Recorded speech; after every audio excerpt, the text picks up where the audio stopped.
Hey, everybody, welcome to the Entrepreneur Motivation Podcast. I'm your host, Chris Bello, and today I have a very special guest, Tyler Brown. Tyler, welcome to the show. Thanks to have me. Wait, you're welcome? Thanks for having me. I'm excited to be here. Great to have you, man. Here. And I've listened to several episodes of your show, and I think it'll be fun. Yeah, likewise, man. I was just listening to some of yours as well. And just in terms of the quality and the idea, I love it. Everyone's got to go check that out, the Wake Me Up podcast. And let me read your bio just so our audience knows who we're talking about today. So Tyler is an ex-lawyer gone content creator. I love that. At work, he produces content to help people fall asleep. Don't listen to that while you're driving. on the side, he's a musician and the host of Wake Me Up, which is a podcast designed to help people get up in the morning and start their day off positively. Tyler's also a certified yoga teacher, and he loves to nerd out on a wide variety of topics from outer space to exercise to tasty foods. Very cool. Well, yeah, once again, welcome. Thanks, man. I'm glad to be here. Outer space. Yeah, that's a wide variety of topics to tasty food. Very different things. You got to have variety in life. That's the spice of it to me. Yeah. I was just thinking about how I don't really have any great hobbies anymore lately. And I need to kind of find what I enjoy and start to explore more, because I guess I've kind of shut myself off. I love learning and self-development, but I'm kind of in that loophole of reading constantly of self-development, business books, right? Mindset. So maybe we could talk about that. But I mean, I'd love to start off, if we can, just about your career path. I know you said before we hit record that you did quite a few different things, but when did you become the lawyer, and when did you decide to go and do the content creation route? Because I mean, my brother's kind of struggling with this right now, and a lot of people in the audience. My brother quit his job. He wants to be an entrepreneur like me, but he doesn't know what he wants to do, right? So how do you kind of go about that journey? Oh, mine was a very long, winding one, but it's been fun. So I'll say that. I grew up, and as my bio describes, I've always had a lot of interests. I get bored pretty quickly, and so I like to do a lot of things. I played sports. My main thing when I was growing up was music. That was my real passion, and still is to this day. What about music? Like, you creating music? Do you play guitar, drums, music? So I've got my guitar there. I got my ukulele there. I have a 2-bedroom and music room. I have one of the bedrooms is a music room. So very cool. Very important relationship in my life. But, I, for whatever reason, sort of people in my life being like, you're not really going to make any money doing music, things like that. I sort of, and being 16, 17, thinking you were able to figure out life. At least I thought I was figuring out life. I had it figured out back then, but now I know I didn't. Yeah. I thought I did. No, yeah. It's the older I get, the more I realize the less I know. I went to college thinking like, I like science. Maybe I'll be a doctor, right? That checks out. Everybody will be happy if you're a doctor. And I got in, and I still love science, but I was just like, man, I don't think this is for me. I don't know if I want to go to school for 7 more years after this. So I switched to a different major. It was still sciencey, but a little more liberal arts. And but still to this day, I'm not exactly sure, like the moment I decided I should go to law school. I had an advisor who I was writing my honors thesis, and he was like, you're a really good writer. You're analytical. You need to go to grad school. And I was like, I know, I just don't know. I don't know what I want to do, man. I haven't done anything. How am I supposed to know what I want to do? Yeah. And he was like, well, you could consider law school. It's something you can apply to different things. You can be in different fields. A lot of my other friends were going to law school. And so I kind of just like fell into the groove and went. It worked out pretty well for me. I would say that if I had gone on a different path, I might have gotten to the places I wanted to be a little quicker. But I certainly don't regret being a lawyer at all. So I went to law school. I did really well in school and went and worked at a big law firm in Washington, D.C., made a bunch of money, worked my butt off, typical like Suits kind of situation, which for the record, being a lawyer is not that cool. Like that show wildly over dramatized. Yeah, it's nothing like that. You sit in front of a computer and you edit documents. And like maybe once a year you go have some cool crazy interaction or something. So I worked in that law firm for a few years, but I pretty quickly figured out that I was like not going to like this. Started trying to figure out like, okay, how can I get out of this? How can I just try something new? Thankfully, I was at a firm that allowed me to try different things, and that helped me out a lot. The next thing I did is I was able to get a clerkship, which is basically being a judge's apprentice for people who don't know what that is. And I moved to Los Angeles for that, did that for a year. I really loved that job, but it's not the kind of thing you can do for a long time. And I learned a lot from my judge. Working for any judge you're going to get smarter. And that was really valuable. And my writing, my ability to communicate with people really, really started to grow during that period. And then I went to another law firm for about 6 months after that. And it just hit me. I was on vacation with my best friend, going around California on a road trip. And I was just like, I can't keep doing this to myself. I was miserable. And, I made, on paper in measures of society, I should have been happy. I made well above 6 figures. And this second law firm I went to work at, I worked like 9 to 5:30, 9 to 6, which is good hours pretty great hours, especially for that pay. And right. My boss was fantastic at the time, the partner who I worked for mainly. So I really didn't have much to complain about. And so it became very clear to me that it was what I was doing that was making me so miserable. So I kind of just pulled the plug. I didn't really have a plan. Thankfully, as a lawyer, I was able to save money, and that gave me breathing room to figure out what I actually wanted to do. Mm-hmm. And during that time in LA, I had spent a lot of time figuring out how to produce music, being in software, music production software and doing all that. And so I was still very, very bad at it at that time. And compared to a lot of people, still am very bad. But I had sort of started to tinker in that and figure things out and was having a lot of fun. And I knew that I needed to get back to what really got me excited about life, which is music, sound, audio, whatever you want to call it. And just kind of by a stroke of luck and serendipity, I moved back home, which I live in Durham, North Carolina, and was randomly looking for jobs. And I was applying for jobs of all kinds of things. I even was about to give up and go back to being a lawyer. That's how it had been a few months, and I was just kind of over it, ready to be productive again. Yeah.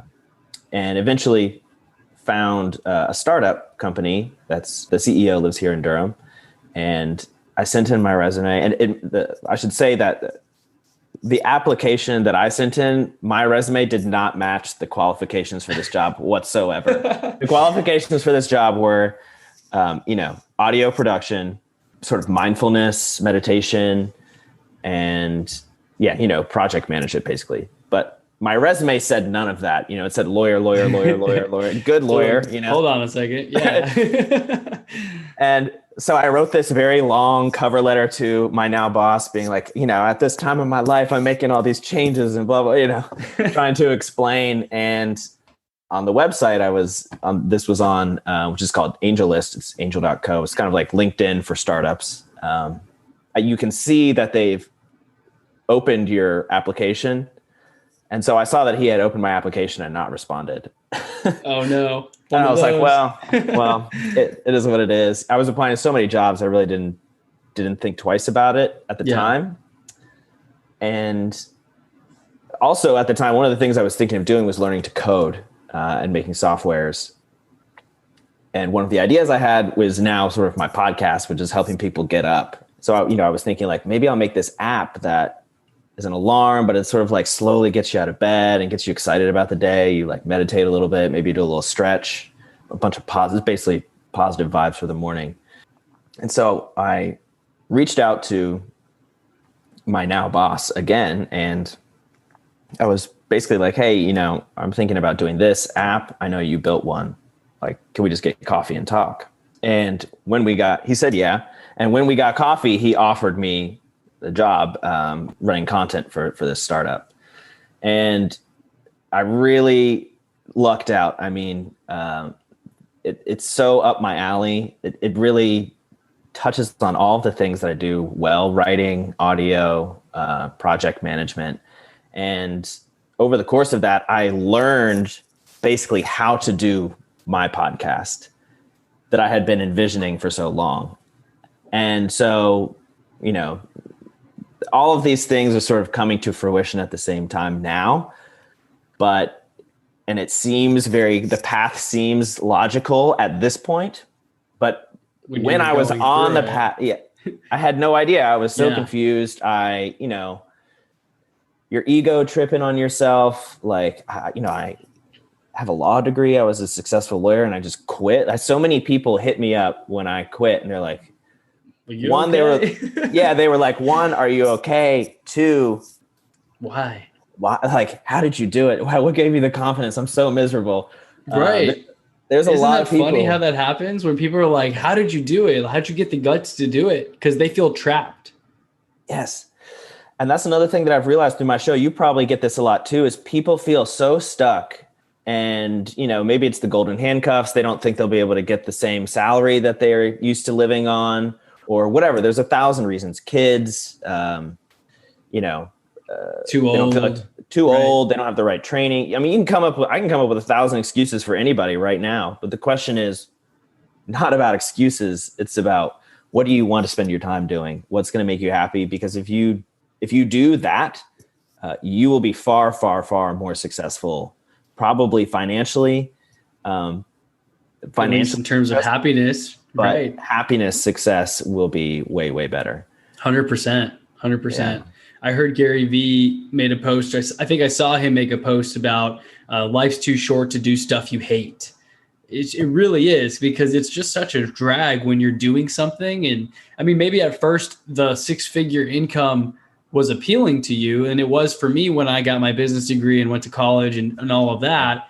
But once you're there, it's not quite the same, right? I think the level of happiness from when you're making 70 grand a year to 200 grand a year, it's not going to change very much. You may have better lifestyle to some extent, but if you have those golden handcuffs, like you said, if you don't love what you do and you're going in just for the money, at some point, once you have enough saved up, you're not going to have that motivation to show up, it sounds like that's what you found with your law degree, and you wanted to kind of go a different path. So thank you for sharing that, because I think a lot of people in this audience, and my brother too, because he's like, what the heck do I do next? Do I get into real estate like my older brother? Yeah. And my mom's telling me to mentor him. And I'm like, heck, I'm trying to figure out what I want to do. I want to be a full-time podcaster, and real estate's like my way of generating income. So like, I love working with people to buy and sell houses, but I want to be like a Joe Rogan type guy where I just do my podcast and have awesome interviews with like Elon Musk, right? And Tyler Brown, of course. Would be. Not yet. One day, maybe. Yeah. So, I mean, it's funny because we're all searching for what is it that we want? What is it that makes us happy? How do we do more of that? And how do we maybe make it our life's work or make some money doing that? Right. That's the goal, I think. Yeah, that's exactly right. I mean, that's exactly as I would say. By the way, I love Gary Vee. For anyone listening, if you don't listen to Gary Vee, got to check out Gary. He's a little rough around the edges. All right. He's a New Yorker. Give him a little breathing room, but that dude I don't know how he does it, but like what he says is just it hits you right in the gut and you're like, oh man, I can't waste any more time. Yes. I need to do this now. Every second counts. Fantastic. I mean, he just says so much that I think he hits on every potential motivational angle. He's going to say it in one video or another because he makes 20 hours of content a day. It's insane. I would love to see his content team in action. Absolutely. They're really good at retooling things. That's something that I've learned a lot too in my work is how can you retool things that you are already doing and make them work for you in a different angle. It's a very efficient way. Content works really well for that, but it works in all types of business and all things in life. Taking shortcuts, they are there, and if you take the right shortcuts, you're not going to get nipped in the butt for it. Absolutely. So. The good shortcuts and more like the scalable, smart shortcuts, not trying to rip people off or pull the wool over someone's eyes or, that kind of thing. But what you mean by shortcuts are scaling up your content, repurposing, chopping up videos, sharing on multiple platforms.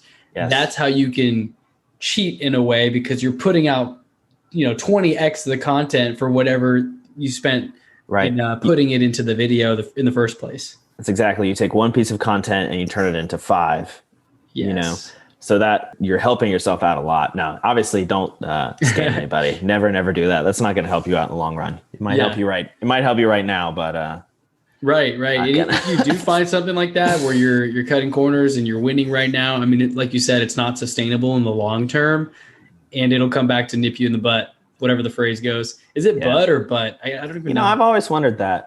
And in fact, it's funny you say that, because I've been realizing that a lot of those little sayings that, is whatever, just goes through societal language. I have so many of them wrong. Yeah. I would think you would say nip it in the butt, but I've always heard it say nip it in the bud. But I'm like, okay. I mean, it's tidbits and idioms. I remember a 7th grade teacher, we would have questions on quizzes and tests about these things where, whenever you say the whole 9 yards, I remember learning, like, give them the whole 9 yards. If I remember correctly, and again, this was a while ago, and I'm sorry, I'm going on a sidetrack here, but like whenever you'd say something like the whole 9 yards, that was apparently like a whole box of ammunition or something with like an automatic weapon. Whenever you say give them the whole 9 yards, you're literally spraying the entire can. I don't even know what it's called, but shooting them with all your ammo. Wow. So in any case, there are sayings like that, right? So I'll have to look that up and figure out what is it, butt or bud. But in any case, I get what you're saying there. Let me know what you find out about that. I will, man. So it's really cool hearing your story, though, because I mean, we're all trying to figure out what we want to be when we quote unquote grow up. And then we have that FOMO. We're like, well, man, I already invested so much time into this stuff. I might as well spend some time doing it, right? Like, how long were you a lawyer for? How many years? You said you were with the clerk for a year. A little, like just under 4. Okay, just under 4. Plus school, so about 7 total. Yeah. And so you spent the time, you invested it, and even like other people do this all the time. They'll go and get a certain degree, or they might go through med school only to find that like, whoa, this is not what I expected, because you don't know how it's going to be until you're there.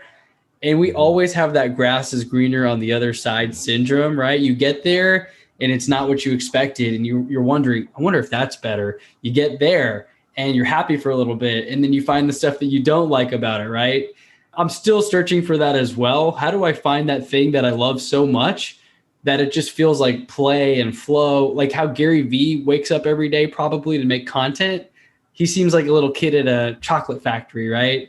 Yeah. How do you show up like that every single day? And I think I'm starting to figure out how to do it a little bit better. And I'm sure you are as well. Yeah. But I think that's the question we need to ask ourselves, and those in the audience need to ask themselves, what makes you happy? How do you do that more? I think you're exactly right. And I think the answer to your question is, it's sort of a loop, but it is the question, what do you have fun doing?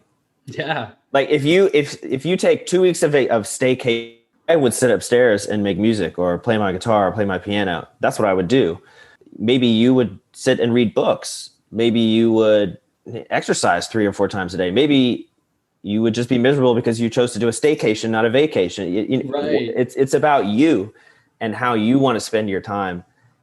And when you figure out what those things are that get you excited to fill your day up with them, it doesn't feel like work anymore when you're not working all the time to do something. Then you've found the right thing, and you need to think about ways that you can use that to create a business or bring that skill to a company who needs it.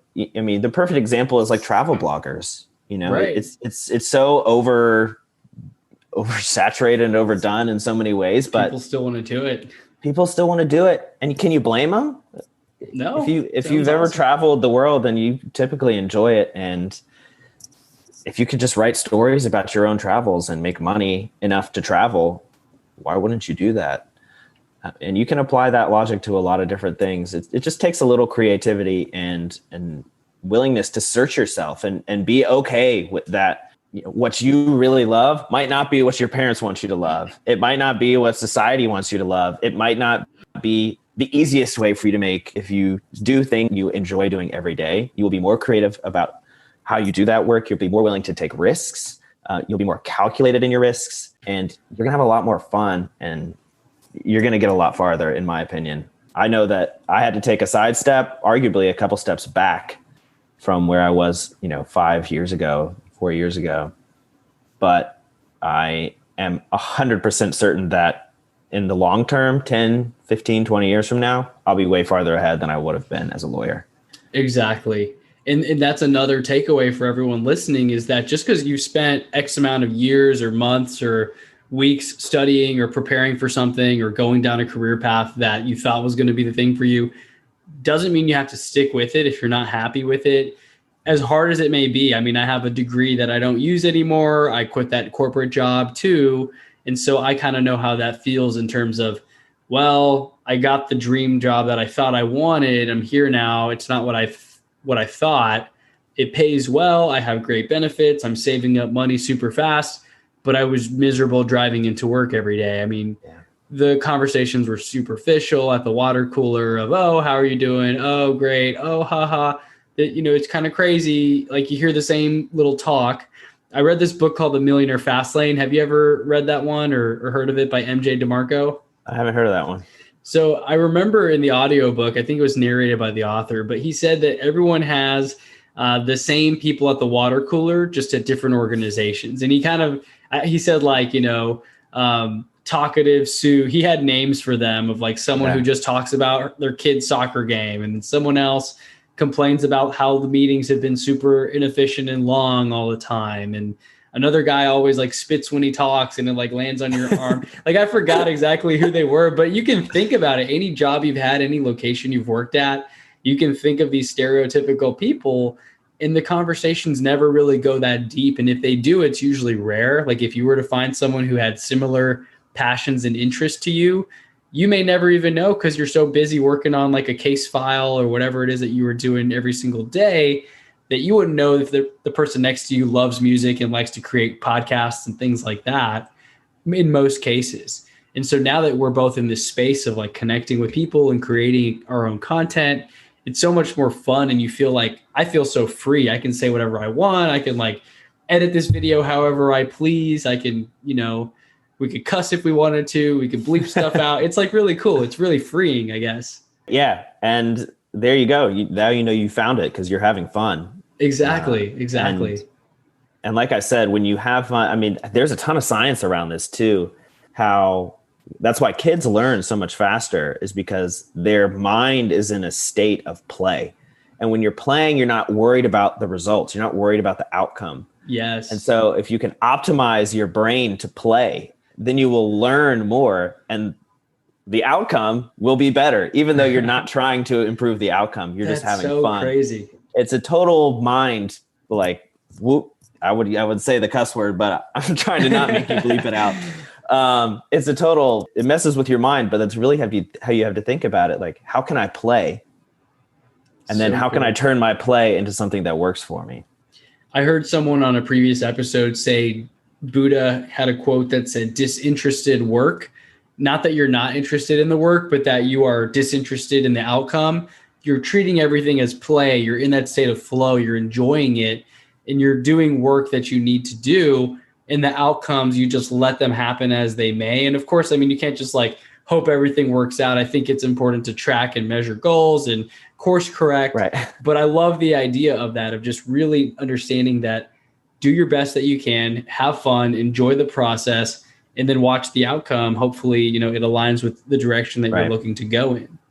Yeah, you hit on a good point too, which is, there is a balance to this. Yeah. You don't want to play so much that you like don't feed yourself, or, you can't pay your rent or whatever it is, or your mortgage. I mean, we can't all be Dan Bilzerian, right? You see that guy? Oh my gosh. Shooting bazookas and he seems to live quite the life. Yeah, like that guy seems like he's always playing. I mean, poker or shooting bazookas or rocket launchers or whatever. Yeah.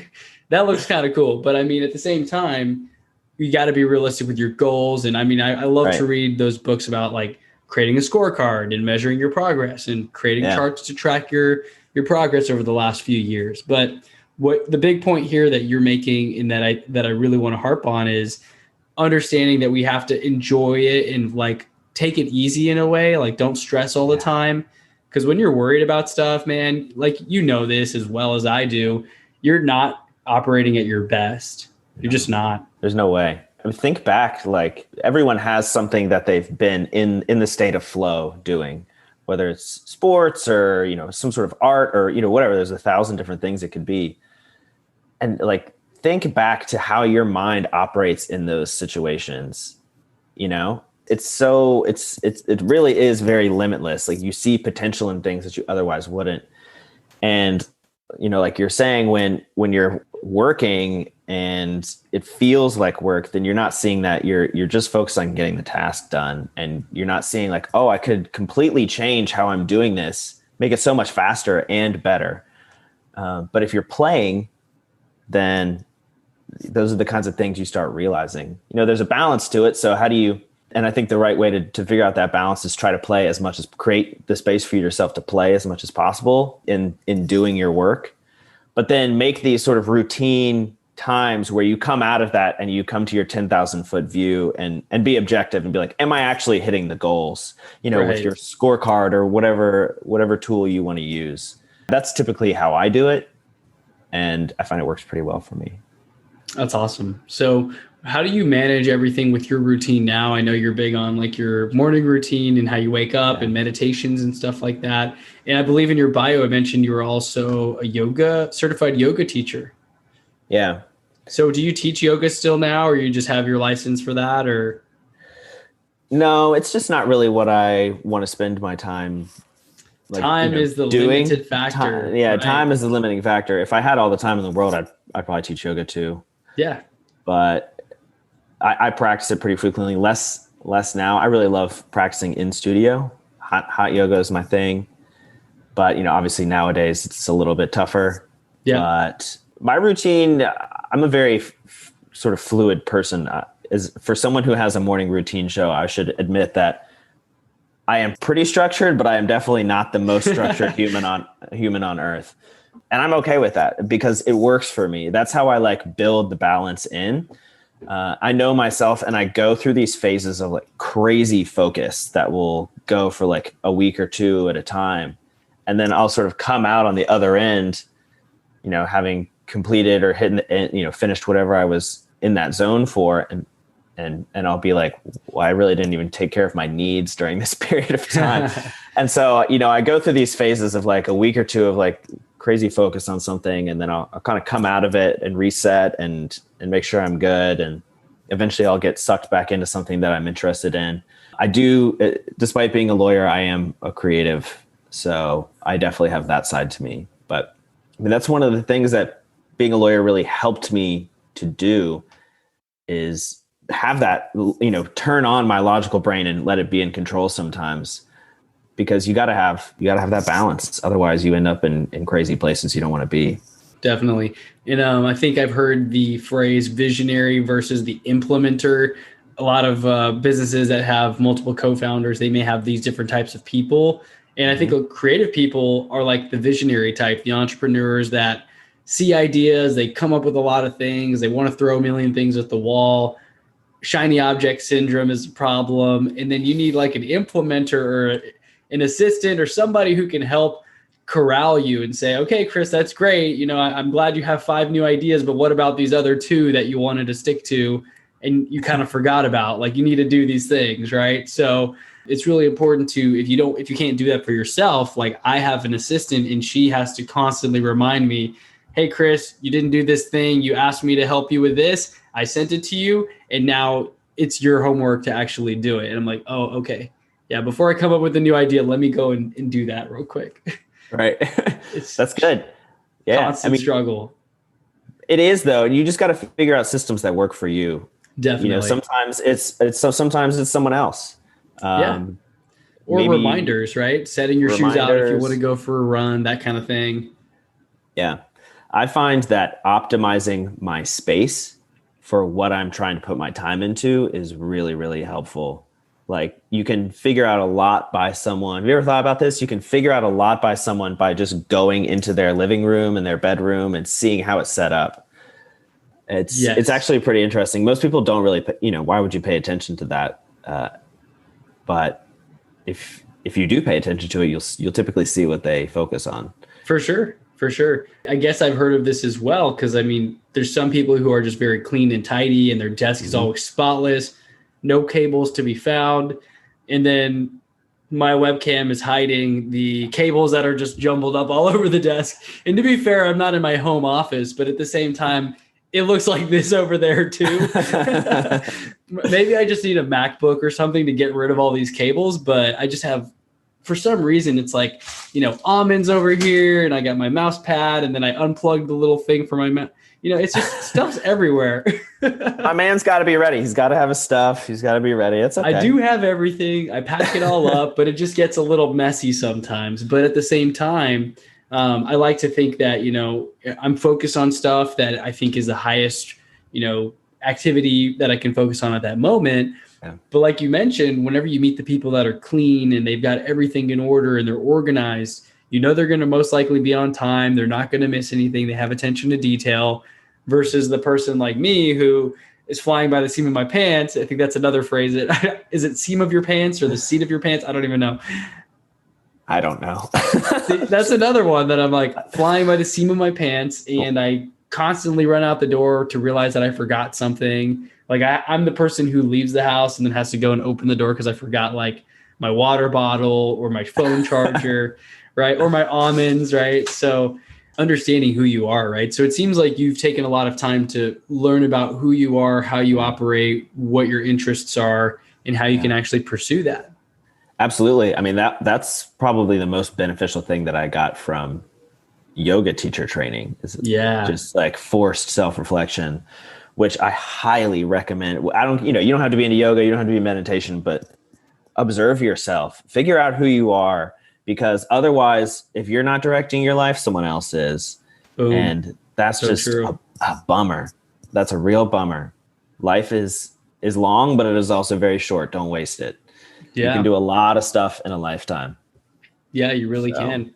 That's cool. Spend it on the things you like. Where did you do your yoga school? Like, did you do it kind of in LA or something, or?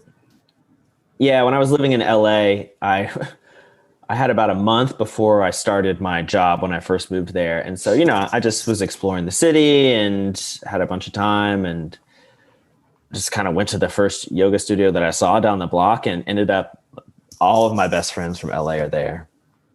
Or that's where I met them, I mean. I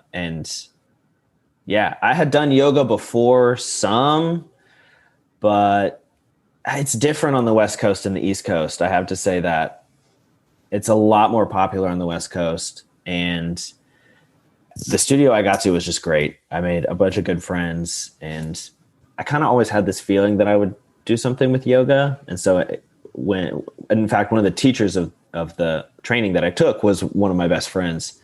And so it seemed like this fits. And I felt this sort of, at the time I was in my clerkship and trying to figure out what the hell do I do with my life? Yeah. I don't want to keep doing this really, but I'm not ready to jump ship. I kind of felt like trapped, to use that word again. And so just self-reflection really helps me figure it out, And also just being okay with the fact that maybe you don't meet some mold that you thought you did.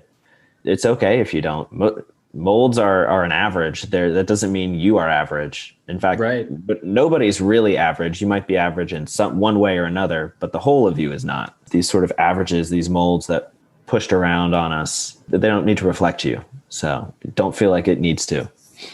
I love that. And going back to the yoga thing, I mean, I've never gotten my teaching license or anything like that, but I've gone quite a few times, and I've been to yoga in Bali, like in Indonesia. My girlfriend and I went to a couple of studios out there and just popped into like Yoga Barn, I think, in Bali, and then another one, Seminyak or something, like I forgot what it was called.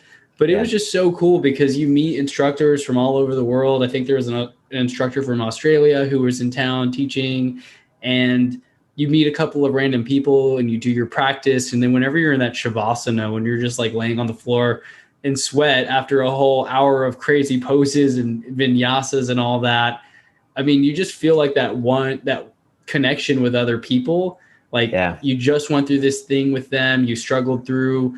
Yoga, for those who have never done it, like who may laugh it off and like, oh, yoga, it's hard. My Yeah. brother's like, oh, you did yoga? That doesn't count as a workout. Like, let's go lift. And I'm like, no, like, have you tried to do like what was it? The Warrior 3 on one leg and then like the standing split? That starts to Yeah. burn, right? So Yeah. when you kind of suffer through that with other people, you feel that connection. But I think what you said there was super powerful, because I felt that as well, of feeling like you can let go and you don't have to be anything and you just look inwardly.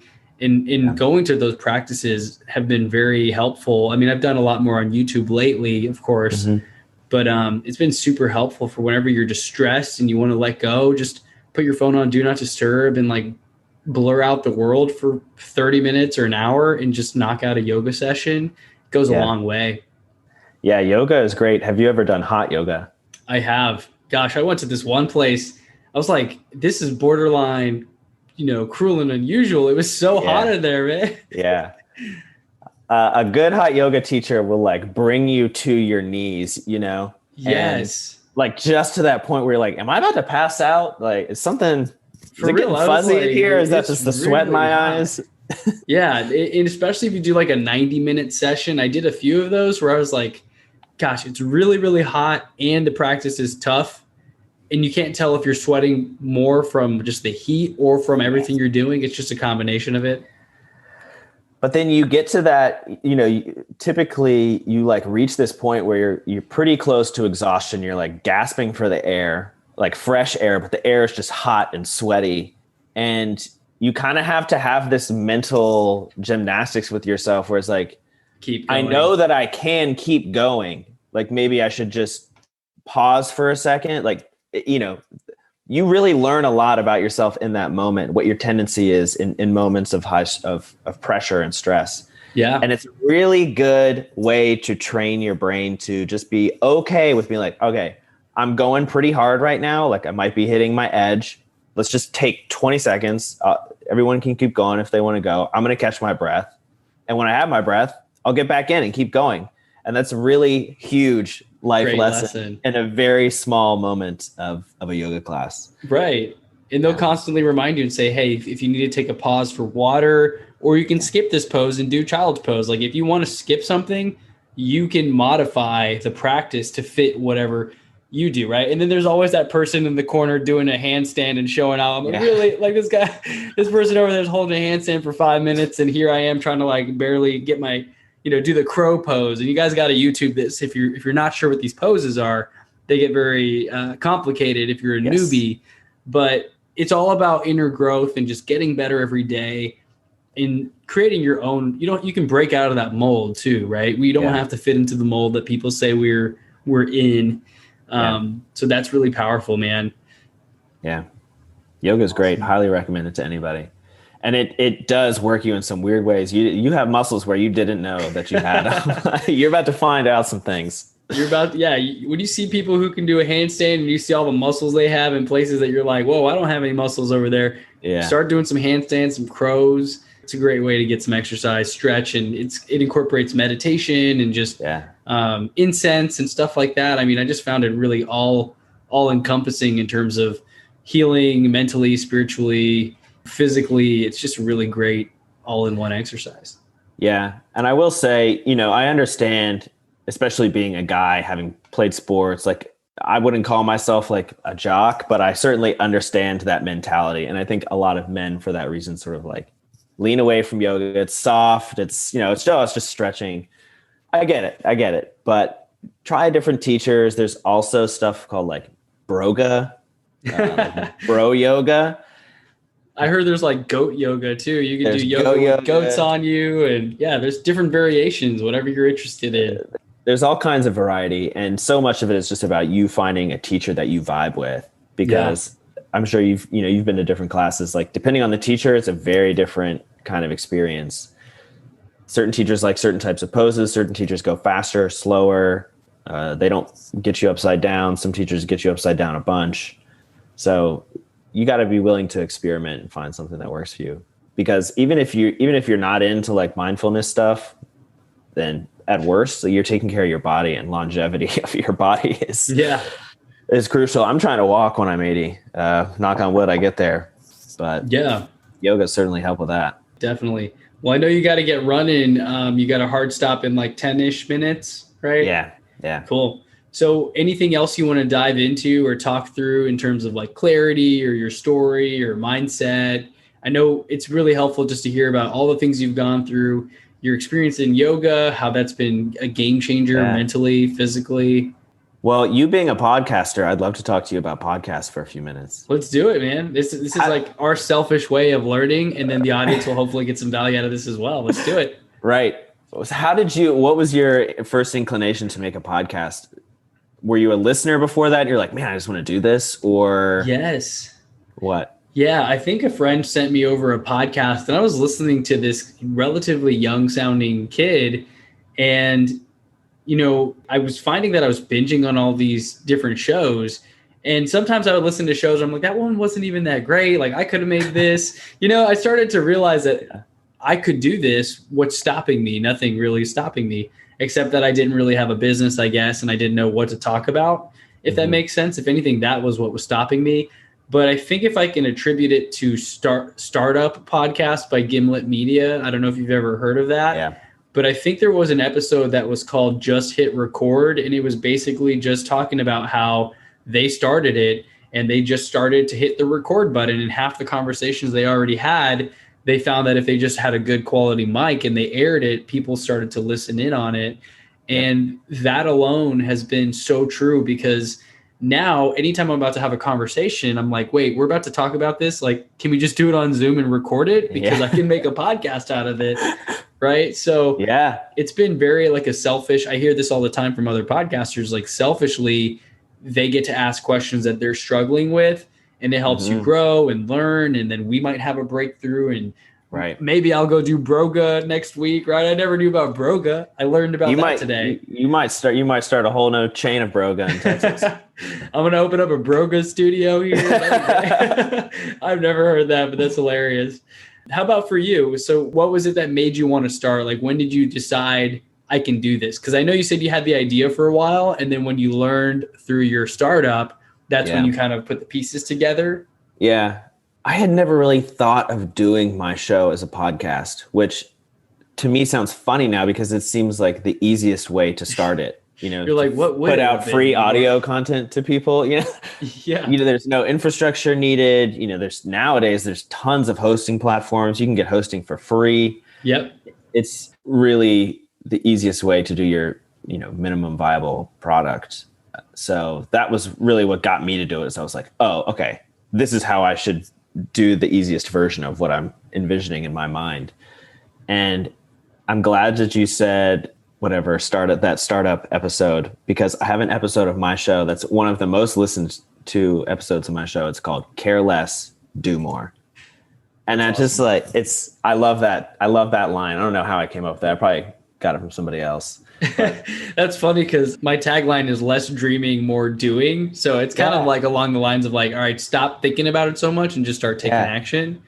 Yep. And that's exactly it. Like I've been going through my back catalog recently, doing some work on my show, and my first episodes, like I'm horrified to listen to them. I'm embarrassed that I put them out, but the show's doing great now. I wouldn't have gotten here if I hadn't just cared less and just done it. You just got to get yourself out there.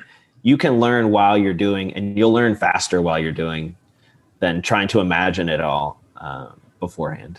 100%. There's an example that I heard, I can't remember which book, but it basically had a study or an example of people carving pumpkins at school or something like that. Yeah. I think it was pumpkin carving or maybe painting a pumpkin, something like that. Mm-hmm. And there were two groups of kids. One group had to paint the best pumpkin that they could or carve the best pumpkin that they could and make it perfect. And the other group had to just do as many as they could in the same amount of time. I don't know if it was like a 1 hour. So let's just say, for an example, like one group had one pumpkin and they had 1 hour to make it perfect. The other had to do as many pumpkins as they could in the hour. And they found that the group that did the most, they did better by default because they weren't like trying to make it perfect. the people who only did one, they didn't know how to make it perfect because that was the only one. The other people had done so many that they were getting better every single time. And so by their 10th or 15th pumpkin, it was beating out the people who were still stuck on the first one. And I see a lot of people get stuck with that in terms of creating content, right? They're trying to make that perfect pumpkin versus just releasing shows and getting better through repetition. Yeah. Perfection is very rarely planned. If we could plan perfection, all of us would be perfect already. That's true. We happen upon these best things just by doing them, repetition, doing them over and over. Again, playing, like coming full circle, playing. Think about musicians and stuff. They write tons and tons and tons and thousands of songs. They might be known for 10 of them. So it's just have fun and care less, do more, stop dreaming, start doing. I like that one. I might use that one. Yeah, I love that one too. Care less, do more. That's really cool because a lot of us care too much about what others think. I mean, I'm guilty of this too. I mean, high school. It's hard. Well, you think about high school is like the worst example because you're like, oh, everyone's got their groups, right? Like the jocks, the goths, the book club, the theater nerds. Like there's different groups of people, and that doesn't really help. And then you find that after you graduate from high school and you go to college, now you're trying to like find yourself and like no one really cares. There's not really cliques anymore to an extent. I mean, there's like sororities and fraternities and still the athletes and stuff, but you're still always trying to find out who you are.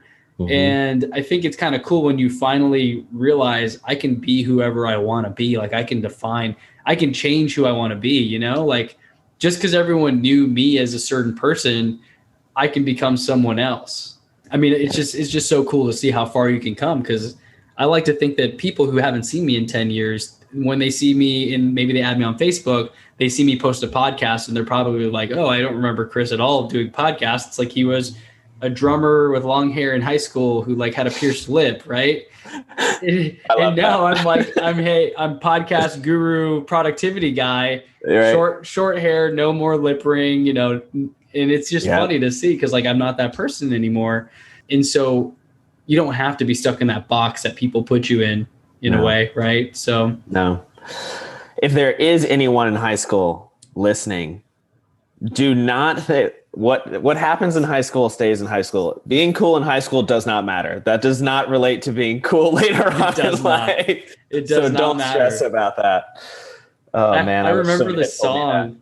Yeah, friends showed me the song. I don't know if it was like Family Guy or something, but it was like singing like high school, such a serious place. And then it's like, these problems matter. It was just saying like, it's not a big deal. These problems don't matter. The drama, all of that stuff, the cliques. But it is a weird time because you're trying to find yourself. You still probably live with your parents. Like you have rules.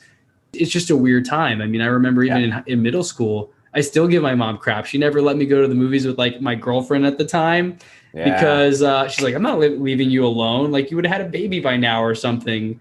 And I'm like, okay, to be fair, I mean, 14 years old, you're going to movies. I don't know what would happen or whatever, how that worked back then. I went to Catholic schools. I didn't even know. Right. But I didn't know forever. Like everyone in public school knew this way longer before me. You were the long-haired drummer with a pierced lip at Catholic school? Yes. Well, I had to hide my piercing, man. And it was just so funny.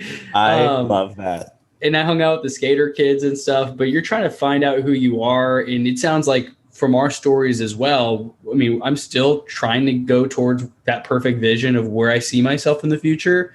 And so just playing to that fully and not holding yourself back, I think is the challenge we all face. And I know you got to go here in a second too, so I want to be respectful of your time. But one example, I think I hear Beyonce, I think I heard someone say that she's Sasha Fierce. Like she has a name to be that person she is on stage because she becomes that person. And that's how she like goes all in versus having the stage fright and being nervous and being told she couldn't sing and all those things when she first started. So, I actually have episodes about that, about her. She uses that moniker. Yeah. That's awesome, man. I'm gonna be Chris Fierce or something. I gotta listen to that episode and come up with my own name. There you go. I like it. Chris Fierce could definitely work. That could work. Chris, I don't know. People said I looked like Chris Angel when I had long hair. I'm not sure. Or David Blaine. I can't remember which one it was. I can see David Blaine. I think it was David Blaine. Either of those are bad. I get Macklemore. I mean, Oh, that's cool. yeah, I mean, any famous person, yeah, that's not the worst thing. You're doing okay, you know? Yeah, it's not bad at all. Well, hey, man, this was a really fun conversation. Just great to connect with you and just Yeah. learn more about your podcast and your story. And we talked about a lot. So I appreciate you once again for jumping on. Where can our audience go to listen to your podcast, to connect with you, to follow you on social media and all that good stuff? Yeah. So the podcast is called Wake Me Up. You can find it on, all of the major podcast platforms. The website is wakemeuppodcast.com. And from there, you can pretty much find me. You can message me. You can do whatever you need related to the show. So thanks for having me. It was a fun. It was a lot of fun. A lot of fun, man. Thank you so much, Tyler. I really appreciate your time, and good luck with your next appointment you got to run to. And we'll stay in touch, and I look forward to chatting again soon in the future. Maybe we could talk about another topic or go deeper on something that the audience is interested in hearing. Sounds good. Space, maybe. Yes. Space for the next one. What is it called? Not the great outdoors. The next. The great unknown. Great beyond. I don't know. Beyond. Clearly, I'm not brushed up on this space. We'll brush up and we'll circle back on space. We'll talk about wormholes and tape holes, or not tapeworms. See, I don't even know what I'm talking about here. I took astronomy once, but we'll talk about that, man. So thank you once again, Tyler. Great having you on. And I'm going to definitely check out your show and listen to more episodes. Cool. Thanks, bud. Take care of yourself. You too, man. Thank you.